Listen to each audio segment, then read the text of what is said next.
So before I get started off, first of all, hello everybody here in beautiful Bay Arts campus. It's nice to see your faces. And hello to all of you. I'm really glad to have you joining and to be able to speak with you. I want to start off with a short meditation, if I could, just to bring us all, even though we're virtual, together with our breath. So wherever you are, if you can just feel your body in space. If you're sitting, let your feet relax on the floor, plant them. And if it's comfortable for you, close your eyes. We're only going to do this for 3 minutes, so don't stress about that. And now let's bring our focus to our breath.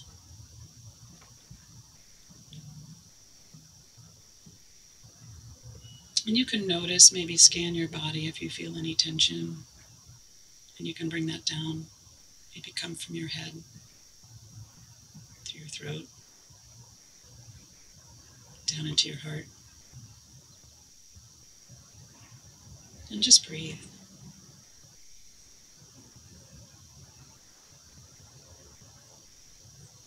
Just knowing your breath is always available to you. It's an anchor. You can always come home to your breath.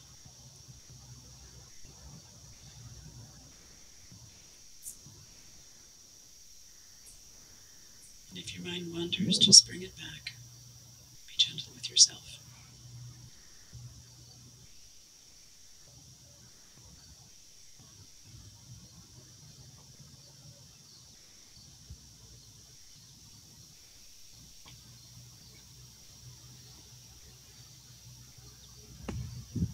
And breathing.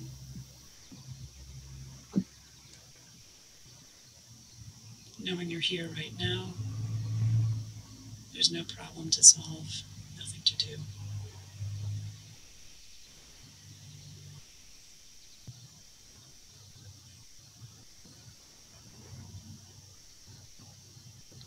Okay, let's come back to the room, wherever you are. Thank you for participating in that. So, as Thomas said, I did come to meditation and mindfulness because of stress, to be honest. I had a, air quote, big job. I was president and CEO of Cleveland.com, and I had 2 little kids at home, and I was trying to keep everything going, and I felt like any detail that went, and there was always a detail that went, was going to send everything crashing down, and I wasn't happy. So I realized that I had to come up with some other strategy, and that strategy for me was meditation. I'm not actually going to teach meditation today, but I am going to say to you that practice daily, even for a short time, and I know we all feel stressed and pressured, but even for a short time, you can make a significant difference in your life. And it can really change your brain and change how you react to stress. In fact, your brain will become less reactive. There have been hundreds of research studies done now on regular meditators through MRIs, and they've been able to show that through meditation we can change our neural pathways so that we become, our fight flight reactions become less hardwired, and we become more resilient and calm. We become better able to navigate stress and challenges. So there's a lot of great apps out there for you to learn, or you can work with a teacher. Practice is simple, and it's been around for thousands of years. So I encourage you to embark on that journey, and as Thomas said, I can actually put some links to apps for you in an email. So, but in the time that we do have together, I want to introduce you to some simple techniques and approaches that you can use to manage stress. So I'm going to take you through what I like to think of as the 3 stages of stress response: awareness, response, and compassion. So think of it as an arc of transforming your relation to stress. First of all, why should we care about stress and how we react to it? It's not going anywhere. Unless you've figured out how to crawl into some remote cave and cut yourself off from the rest of the world, I feel pretty sure that you are at some point experiencing stress, and actually probably a lot of it right now. I remember in the early days of COVID, when every breath was a question. Is this one going to show that my chest is tighter? Am I going to develop a cough? Is my breath strained? How about now? I mean, it was just like that. I know. We all felt that. And then we watched this tide of fear coming from China through Italy. We didn't know what it was, and then it came to Washington. And when we went to sleep, we were worrying about our parents, our children, our partners, ourselves. None of that's actually gone away. We've just accommodated ourselves to the fear and the uncertainty. And some of us are accommodating ourselves by numbing ourselves, by trying to ignore it, by doing whatever it takes to get us through. But the stress is still there. And I'm going to name it chronic at this point. Here's one definition of chronic stress: the response to emotional pressure suffered for a prolonged period of time in which an individual perceives they have little or no control. Does that sound familiar? Yeah. And now for a little more bad news, sorry, before we get to the good news. Chronic stress unattended can make you sick. It can even kill you. Here are some conditions and diseases that stress has been linked to: heart disease, obesity, asthma, Alzheimer's, gastrointestinal disease, headaches, depression, sorry, this is a stressful list, anxiety, insomnia, inflammation. There's a lot more, but I really don't want to stress everybody out too much because we're going to work on managing this, right? So let's turn to what we can do. Let's learn the arc. Let's start with awareness. Stress is so pervasive that we might not even notice it. So many of us are operating under a general stream of stress. We might call it meetings. We might call it Zoom calls. We might call it plans. We might call it commitments.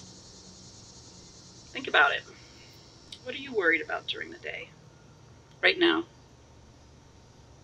Did you even really notice what you were worried about until you stopped to think about it? And it might seem really counterintuitive to hone in on stress and how it is showing up because, a common response, as I said, is to just try and ignore it and push it away. But if you don't notice it when it's happening, you actually can't do anything about it. And that leaves us in the same place, or even worse, doesn't it? It leads to chronic, ongoing stress, a condition you are doing nothing about. And that can lead to this list of ailments that I just went over, or at least a very general, subtle anxiety that permeates everything. So how can we be aware of stress as it's happening? By being mindful. But this is easier said than done. So I'm going to give you a couple of techniques to increase mindfulness. So you can set a timer on your phone, say for every hour, or you can think of a common physical thing that you do. Maybe you walk in and out of your front door, or you walk into your kitchen, or whatever you do. Come up with something that's regular. And at that moment, stop what you're doing and take a few breaths. And notice your emotional state. Treat yourself like a little research project. How would you label it? Are you feeling agitated? Are you concerned? Are you happy? Are you bored? Whatever it is, you can note it. And then you can focus on your body. Our body is our gateway to our experience. So what do you notice? Is there pressure? Is there maybe tightness in the chest? Or do you feel open? You can note the effect that your emotional state has on your body. And if you're feeling stress, you can begin to map it in your body. By getting familiar with your mind states and your responses to them, you can gain a greater sense of agency over the moments that make up your day and your life. And you can begin to notice the way that stress shows up in your body. I've noticed sometimes that I'm not even aware that I'm stressed, but then I start checking in with my body and I realize that I am, because the body doesn't lie. The body tells you. The mind can go off and tell itself all sorts of stories, but the body's right there. Another way of bringing awareness to your life is that even in the briefest of moments, you can check in with what's going on. So some of us are outside, and some of you actually virtually are outside too. But wherever you are, take a moment to look right around you. Just take yourself out of your head. If you're here, let's look up at the sky and feel the spaciousness of the sky. Even if you're outside, inside, you can realize that the spaciousness of the sky is always there for you. So instead of feeling closed in, you can be open and more aware. Imprint the feeling that that openness brings to you.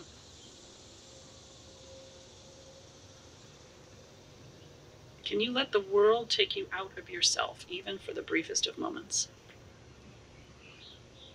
Allowing the world to present itself clearly can take us out of our smaller existence, and it allows us to live our days more clearly. I love this quote from Annie Dillard. How we spend our days is how we spend our lives. So if we can just become more aware, well, then now what? Are we just going to be more aware of how stressed we are? That seems counterintuitive, doesn't it? Well, yes. But then we can move on to the next part of ARC, which is how we respond. Your response does not need to be reactive. You can learn to deploy some very simple tools for your response.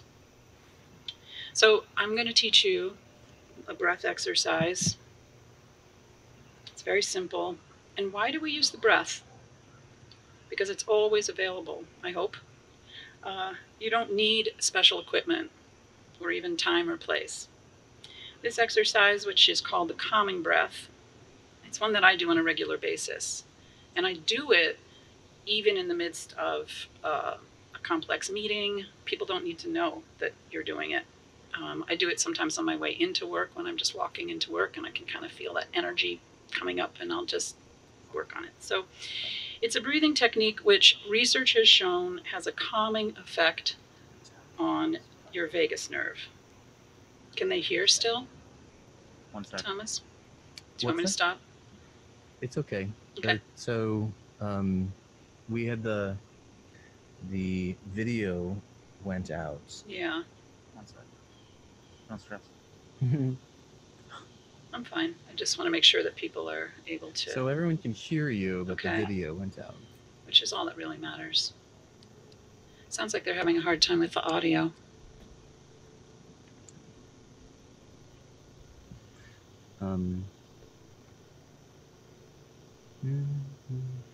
Okay.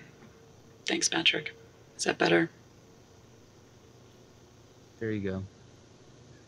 So we can turn this down and this up. There you go.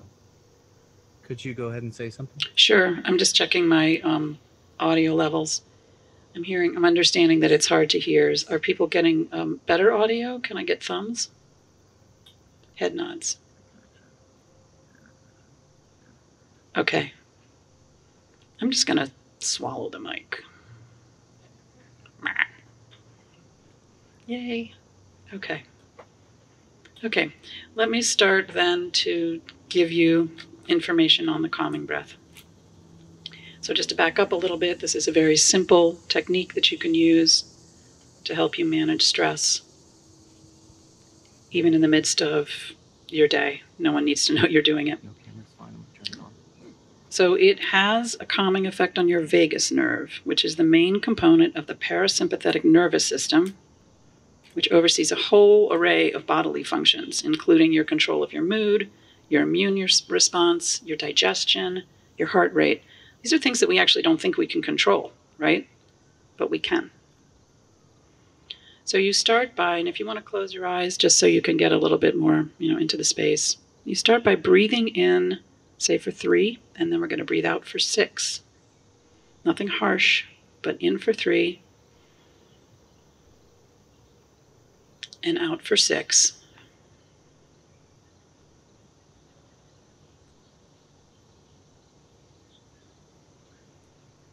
And then you can repeat that.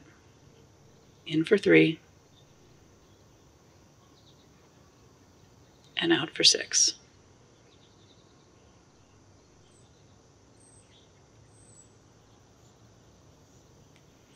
And maybe you can feel your body dropping, your shoulders releasing. Let's do it one more time. In for 3 and out for 6.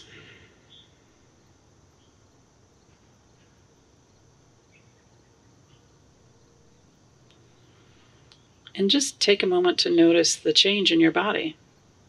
Hopefully you felt that bring your energy level down.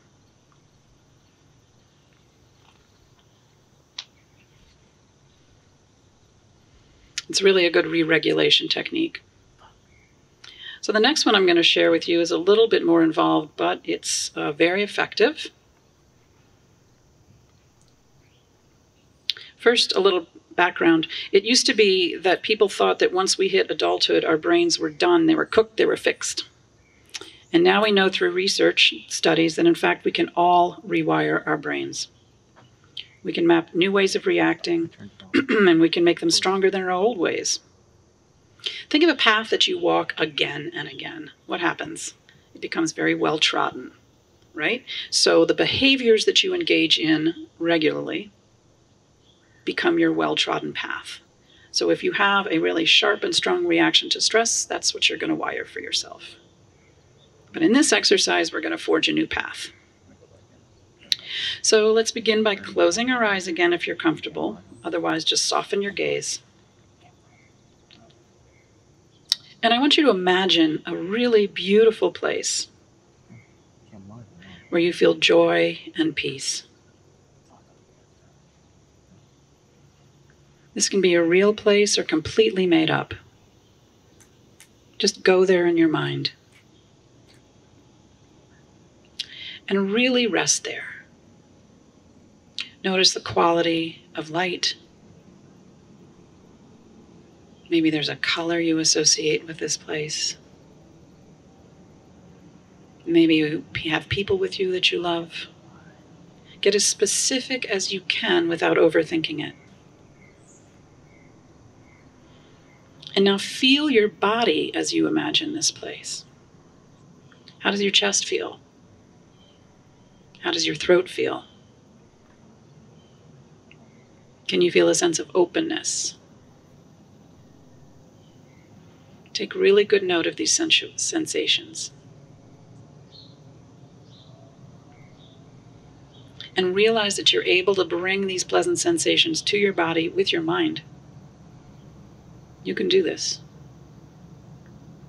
Now let's focus on a stressor.